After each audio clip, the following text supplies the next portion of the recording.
হালাল ভাবে ধনী হতে চাইলে সকাল বিকাল একটি দোয়া 7 বার পড়ুন। এটা নবীজি সাল্লাল্লাহু আলাইহি ওয়াসাল্লাম নিজে শিক্ষা দিয়েছেন। আবু দাউদ শরীফের 1555 নম্বর হাদিস। আবু সাইদ খুদরি রাদিয়াল্লাহু তাআলা থেকে চমৎকার হাদিসটা এসেছে, যাদের হালাল ভাবে ধনী হওয়ার ইচ্ছা আছে এবং সম্পদশালী হতে চান, ঋণ থেকে মুক্তি পেতে চান, তারা এই আমলটা অবশ্যই করবেন।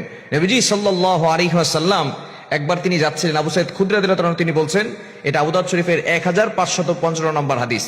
আবু সাইদ খুদরি রাদিয়াল্লাহু তাআলা বলেন, নবীজি সাল্লাল্লাহু আলাইহি ওয়াসাল্লাম যখন মসজিদে নববীর পাশ দিয়ে হেঁটে যাচ্ছিলেন, এমন সময় দেখেন আবু উমামা রাদিয়াল্লাহু তাআলা তিনি মসজিদে বসে আছেন। নবীজি সাল্লাল্লাহু আলাইহি ওয়াসাল্লাম ডাক দিয়ে বলেন, ইয়া আবা উমামা, ও আবু উমামা, তুমি এমন সময় মসজিদে কেন যে সময় নামাজের ওয়াক্ত হয় নাই? আবু উমামা রাদিয়াল্লাহু তাআলা ডাক দিয়ে বলেন, ওগো নবীজি, দুশ্চিন্তা ঋণের বোঝা আমাকে মসজিদে নিয়ে আসছে। সাহাবায়ে কেরাম দুশ্চিন্তায় পড়ে গেলে, টেনশনে পড়ে গেলে তারা মসজিদে চলে যেতেন এবং তারা ওযু করে নামাজ পড়ে আল্লাহর কাছে চাইতেন। সাহাবায়ে কেরাম সব সময় আমাদেরকে যে মেসেজগুলো দিয়েছেন যে কোনো বিপদে পড়ে গেলে আল্লাহর কাছে সাহায্য চাইতে হবে।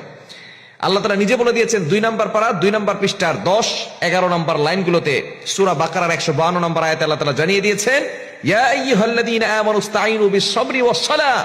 সূরা বাকারার 153 নম্বর আয়াত, হে ঈমানদারগণ, তোমরা ধৈর্য এবং সালাতের মাধ্যমে আল্লাহর কাছে সাহায্য চাও। সাহাবায়ে কেরাম বিপদে পড়লে আল্লাহর কাছে সাহায্য চাইতেন।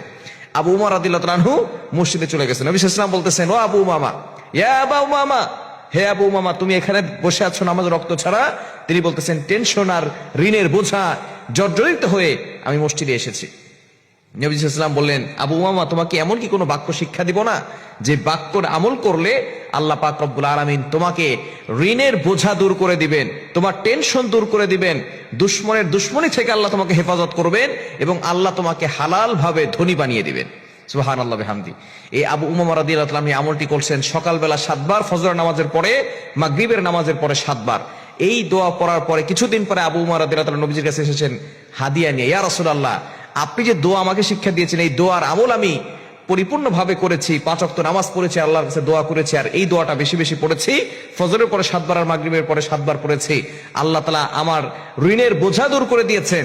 আল্লাহ তাআলা আমাকে এত পরিমাণ সম্পদ দিয়েছেন যে আমি যাকাত দিতে পারি এবং আপনার জন্য হাদিয়া নিয়ে আসছি। দোয়াটি হচ্ছে, আল্লাহুম্মা ইন্নী আউযু বিকা মিনাল হাম্মি ওয়াল হুজনি ওয়া আউযু বিকা মিনাল আজাজি ওয়াল কাসালি ওয়া আউযু বিকা মিনাল জুবনি ওয়াল বুখলি ওয়া আউযু বিকা মিন গলাবাতিদ দাইনি ওয়া কাহরির রিজাল। বুখারী শরীফের ভিতরে হাদিসটি এসেছে, তবে এটার রিওয়ায়াত একটু ভিন্ন আছে। তবে এই হাদিসটা আবু দাউদ শরীফের 1555 নম্বর হাদিস।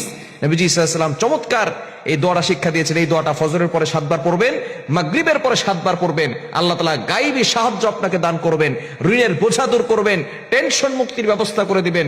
যারা ফ্রাস্ট্রেটেড পিপল আছেন, দারিদ্রতার ভিতরে পড়ে গেছেন, তারা এই দোয়াটা পড়বেন।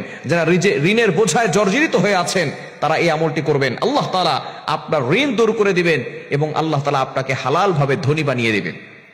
দোয়াটি আবারও বলছি, আল্লাহুম্মা ইন্নী আউযু বিকা মিনাল হাম্মি ওয়াল হুজনি ওয়া আউযু বিকা মিনাল আজাজি ওয়াল কাসালি ওয়া আউযু বিকা মিনাল জুবনি ওয়াল বুখলি ওয়া আউযু বিকা মিন গলাবাতিদ দাইনি ওয়া কাহরির রিজাল। এই দোয়াটা আমরা অবশ্যই পড়ব ফজর নামাজের পরে 7 বার, মাগরিবের নামাজের পরে 7 বার।